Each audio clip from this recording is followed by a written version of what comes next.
In this video, no more excuses for Alex Marquez in 2023. Jack Miller speaks about Honda's Marc Marquez dependency. Marc Marquez feels he is competing in Ducati Cup. Cal Crutchlow nudges Toprak to take the plunge to MotoGP. Miguel Oliveira wants Jack Miller ahead of KTM switch. And Fabio Quartararo quits Instagram amid growing pressure in the title fight. My name is Sankalp and this is your Racing News Fix. After 3 miserable years in the Honda camp, Alex Marquez is set to make a switch to Ducati in Grassini colors. Although many think throwing Alex Marquez a lifeline is another step in Ducati's elaborate plan to entice Marc Marquez, it is a lifeline for Alex nonetheless. And Alex knows that this is his very last chance to show what he has or hasn't got. In an interview with DAZN.es, Alex admitted that this is his last opportunity to prove that he belongs in MotoGP. Alex said, "I am looking forward to it. I have to prove it to myself. I have to take this opportunity to prove to myself that I am the same as I was in 2020 and in 2019 when I won in Moto2.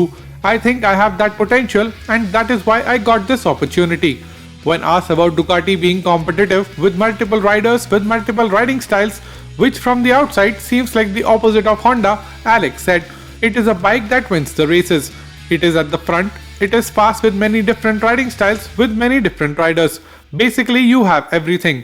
I am putting pressure on myself. There are no excuses.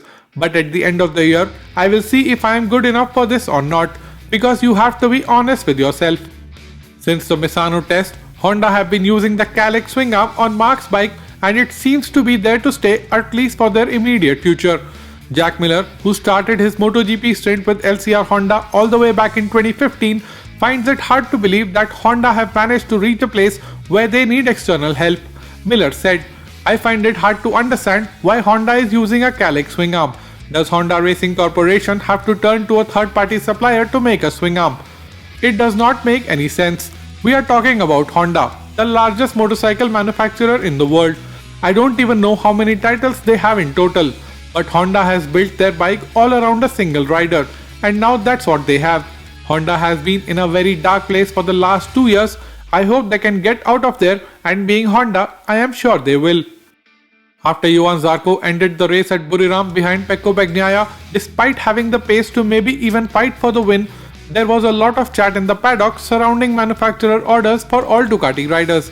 Marc Marquez was also asked about what he thinks of Ducati's methods to try to win the title.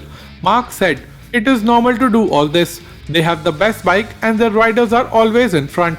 But they haven't won since 2007, so they will do everything they can." Speaking about the sheer volume of Ducatis on the track, Marc continued, "Out of 24 bikes this year and 22 next year, 8 of them are Ducati. In many races, it looks like we are racing in the Ducati Cup." After recent statements from Toprak saying he would rather stay in World SVK, Cal Crutchlow, who made the switch all those years ago, spoke about the conversations he has had with Toprak regarding the move.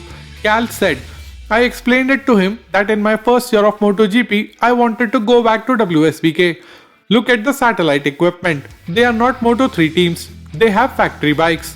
That's why we see that many satellite team riders do so well. All the bikes are fine now." Outbound from factory KTM at the end of the season, Miguel Oliveira has warned his replacement that coming over from the best bike on the grid by a long mile, Jack would struggle to adapt to the RC16. Miguel said, "There are some things that only time can tell you. For sure there will be a great effort on both my part and Jack to adapt to the new bikes. I think it will be particularly difficult for him, but everyone has their own times." And after getting his lead shrunken down to just 2 points with 3 races to go, Fabio Quartararo has shut down his Instagram account. The biggest blow to Fabio's title campaign in the last few rounds was the Thai GP, where Fabio scored a 0 while Pecco came home in P3. Fabio had said, "What a nightmare. Unfortunately, we had a terrible race and could not score a point. After a very good weekend on the dry, it rains just before our race." Do you think Fabio can keep it together in the high pressure situation in the last 3 races, or will he buckle down like he did in 2020? Let's chat in the comments below. Hi guys, if you like this video, give up a thumbs up.